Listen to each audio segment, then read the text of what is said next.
আমি আজকে যেই প্রসেসে বিরিয়ানি রান্নার রেসিপিটি শেয়ার করব।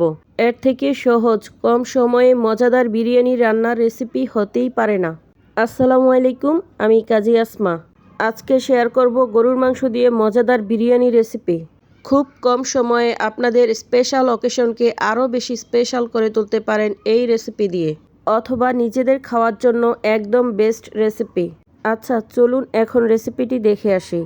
প্রথমে একটি বাটিতে 2 মুঠো পেঁয়াজ নিয়েছি, 1 মুঠো চীনাবাদাম, 5-6টি কাজু বাদাম, 20-25টির মতো কিশমিশ। এখন দিয়ে দেব রেডিমিক্স বিরিয়ানির মশলা।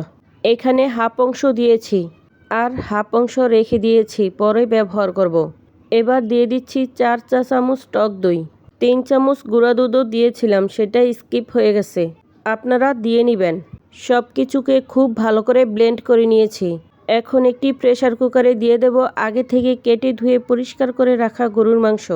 আর দিয়ে দিচ্ছি পেঁয়াজ কুচি, এখানে 2 মুঠো পরিমাণ দিয়েছি। এখন দিয়ে দিচ্ছি ব্লেন্ড করে রাখা মশলার মিশ্রণটি। দিয়ে দিচ্ছি লবণ, 1 চামচ ধনিয়ার গুঁড়া, 1 চামচ মরিচের গুঁড়া, আর দিয়ে দিচ্ছি হাফ চামচ গরম মশলার গুঁড়া, 1 চামচ থেকে একটু কম জিরার গুঁড়া। এখন দিয়ে দেব ভাজা আলু। আলুগুলোকে আমি আগে একটু তেলের ভেতরে ভেজে নিয়েছি। প্যাকেটে যে অর্ধেক বিরিয়ানির মশলা রেখে দিয়েছিলাম সেখান থেকে একটু দিয়েছি। এখন দিয়ে দিলাম পেঁয়াজ বেরেস্তা, পরিমাণ মতো রান্নার তেল। এখন সব কিছু খুব ভালো করে মিক্স করে তারপর বাটা মশলা অ্যাড করে দেব। মশলার সাথে মাংসগুলো খুব ভালো করে মিক্স করে নিয়েছি। এখন দিয়ে দেব আদা রসুন বাটা। এখানে 2.5 চা চামচ রসুন বাটা দিয়েছি আর 3 চামচ দিয়েছি আদা বাটা। বিরিয়ানি রান্নাতে রসুনের থেকে আদা বাটা পরিমাণ একটু বেশি দিবেন, তাহলে মশলার ব্যালেন্স খুব ভালো থাকবে। এখন আবারও সব কিছুকে খুব ভালো করে মিক্স করে নিয়েছি। মাংসগুলোকে একটু কষিয়ে তারপরে প্রেসার কুকারের ঢাকনা ভেতর থেকে লাগিয়ে 5টি সিটি দিলেই নামিয়ে নেব। প্রেসার কুকারে যদি মাংস এভাবে রান্না করে নেন তাহলে সময় খুবই কম লাগবে। এখন মাংস রান্না হয়ে গেছে। বিরিয়ানি রান্নার জন্য এখন চুলায় অন্য একটি হাঁড়ি বসিয়ে দিয়েছি। দিয়ে দিয়েছি পরিমাণ মতো তেল আর ঘি। তেলের সাথে ঘি দিলে ফ্লেভার খুব বেশি ভালো আসে। এখন দিয়ে দেব গরম মশলা। এখানে দিয়েছি তেজপাতা, দারুচিনি, লং, এলাচ, আর দিয়ে দিলাম পেঁয়াজ। এখানে 2 মুঠো পরিমাণ দিয়েছি। এখন পেঁয়াজগুলোকে গোল্ডেন ব্রাউন কালার করে ভেজে নেব। পেঁয়াজের কালার চেঞ্জ হয়ে খুব সুন্দর গোল্ডেন ব্রাউন কালার হয়ে আসছে। এখন অ্যাড করে দেব আদা রসুন বাটা। আদা রসুনগুলো একটু ভেজে নেব যাতে আদা রসুন থেকে কাঁচা গন্ধ চলে যায়। কিছুক্ষণ ভাজার পরে এখন দিয়ে দেব লবণ। তারপর দিয়ে দিব পোলাও চাল। চালগুলোকে আমি আগে থেকে ধুয়ে একটি স্টিনারে পানি ঝরিয়ে নিয়েছি। এখন 1 মিনিটের মতো চালগুলো তেলের ভেতরে ভেজে নেব। আপনারাও চেষ্টা করবেন একটু ভেজে নিতে। চালগুলো যখন তেলের ভেতরে ভাজবেন তখন খুব সুন্দর ঘ্রাণ বের হবে। চালগুলো 1 মিনিট ভাজার পর এখন অ্যাড করে দেব বাকি মশলাটুকু। প্যাকেটের ভিতরে যে একটু মশলা রেখে দিয়েছিলাম সেটুকুই দিয়ে দিয়েছি। এখন মশলা দিয়ে আরও 1 মিনিট ভেজে নেব। ভেজে নেওয়ার জন্য এখনই খুব সুন্দর বিরিয়ানির ঘ্রাণ বের হবে। এই পর্যায়ে অ্যাড করে দেব আগে থেকে রান্না করা মাংসগুলো। এইখানে সম্পূর্ণ মাংসটুকু দিয়ে দিলাম। এখন খুব ভালো করে নেড়ে চালের সাথে মাংসগুলো মিক্স করে নিয়েছি। এখন অ্যাড করে দেব ফুটন্ত গরম পানি। এখানে গরম পানি দিবেন, ঠান্ডা পানি দিলে বিরিয়ানির চালগুলো ঝরঝরে হবে না। এখন সব কিছু নেড়ে মিক্স করে দিয়েছি। পানির পরিমাপ চাল যতটুকু নেবেন তার ডবল থেকে একটু কম দিবেন, কারণ রান্না করা মাংসের ভিতরে একটু ঝোল ছিল, সেজন্য পানির পরিমাণ একটু কম দিলে বিরিয়ানির চালগুলো খুব বেশি ঝরঝরে হবে।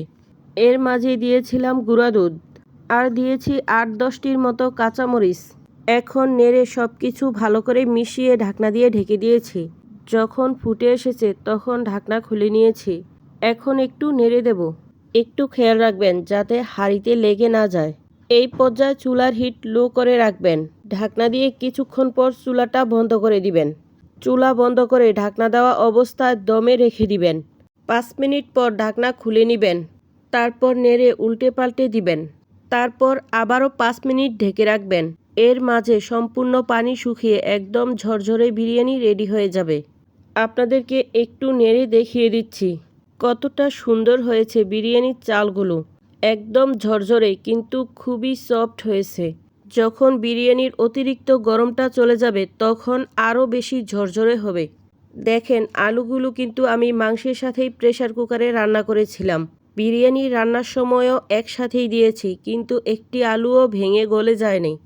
আলুগুলো ভিতর থেকে খুবই সফট হয়েছিল। এখন উপর থেকে একটু ঘি দিয়ে ঢাকনা দিয়ে ঢেকে দেব 2 মিনিটের জন্য। 2 মিনিট পর ঢাকনা খুলতে এত সুন্দর স্মেল পাবেন, সারা ঘর একদম বিরিয়ানির ঘ্রাণে ভরে যাবে। আপনারা দেখলেই বুঝতে পারবেন কতটা পারফেক্ট হয়েছে। সবগুলো বিরিয়ানির চাল একদম ঝরঝরে হয়েছে। এখন আপনাদেরকে হাতে নিয়ে একটু দেখিয়ে দিচ্ছি, তাহলে বুঝতে পারবেন। যদিও বিরিয়ানিটি খুবই গরম ছিল। এখন পরিবেশন করে নিয়েছি। কতটা লোভনীয় হয়েছে তা আপনারা দেখলেই বুঝতে পারবেন। খুবই অল্প সময়ে রান্নাটি করেছি। আমি বেশিরভাগ সময় এইভাবে রান্নাটি করি, খুব বেশি তাড়াতাড়ি হয়ে যায়, কিন্তু অনেক বেশি মজা হয় খেতে। এখন এক পিস মাংস ভেঙে দেখিয়ে দিচ্ছি কতটা নরম তুলতুলে হয়েছে, একদম সফট হয়েছিল। আপনাদের জন্য খুব সহজ করে রান্নাটি করে দেখিয়েছি। যদি আপনাদের কাছে আমার ভিডিওটি ভালো লেগে থাকে তাহলে একটা লাইক কমেন্ট করে দিবেন। ভিডিওটি বেশি বেশি শেয়ার করে দিবেন। আপনাদের একটা লাইক একটা কমেন্ট কাজের উৎসাহ বাড়িয়ে দেয়। যারা এখনও আমার চ্যানেলটি সাবস্ক্রাইব করেনি প্লিজ সবাই সাবস্ক্রাইব করে দিবেন। সবাই ভালো থাকবেন, সুস্থ থাকবেন, সবাই সবার জন্য দোয়া করবেন। সবাইকে আল্লাহ হাফেজ।